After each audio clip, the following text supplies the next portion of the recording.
سورۃ الغاشیہ قرآن کریم کی 88 سورہ ہے۔ محمد اسد نے اپنی تفسیر دا میسج آف دا قرآن میں اس سورہ کو انسان کو خواب غفلت سے جگانے والا پیغام قرار دیا ہے۔ اس سورہ میں آخرت کے دو متضاد مناظر اور کائنات کی تخلیق میں چھپی نشانیوں کا ذکر ہے۔ الغاشیہ کا مفہوم، چھا جانے والی آفت۔ سورہ کا آغاز ایک سوال سے ہوتا ہے، کیا تمہارے پاس چھا جانے والی آفت کی خبر پہنچی؟ محمد اسد کی تشریح، وہ فرماتے ہیں کہ الغاشیہ سے مراد وہ حقیقت یا واقعہ ہے جو انسان کے شعور پر پوری طرح چھا جائے اور اسے کسی دوسری طرف دیکھنے کی مہلت نہ دے۔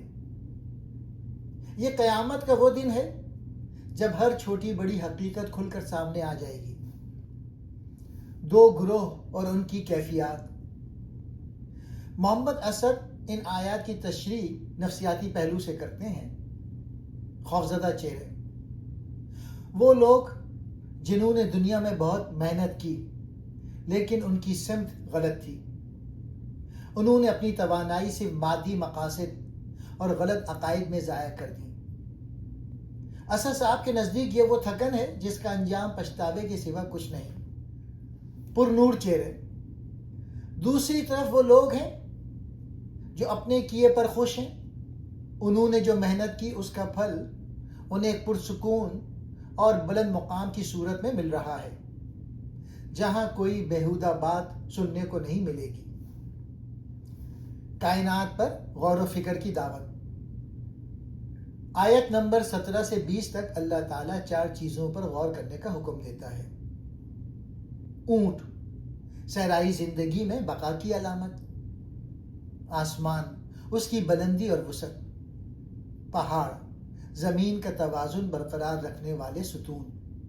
زمین، اسے کیسے بچھایا گیا تاکہ زندگی ممکن ہو سکے۔ محمد اسد کا نقطہ۔ اسد صاحب فرماتے ہیں کہ یہ آیت انسان کو عقلی مشاہدے کی دعوت دیتی ہے۔ اللہ یہ نہیں کہہ رہا کہ اندھا دھند مان لو، بلکہ وہ کہتا ہے کہ اپنے ارد گرد پھیلی ہوئی فطرت کو دیکھو۔ کیا یہ سب کچھ خود بخود بن گیا یا اس کے پیچھے کوئی عظیم منصوبہ ساز ہے؟ داعی حق کا منصب۔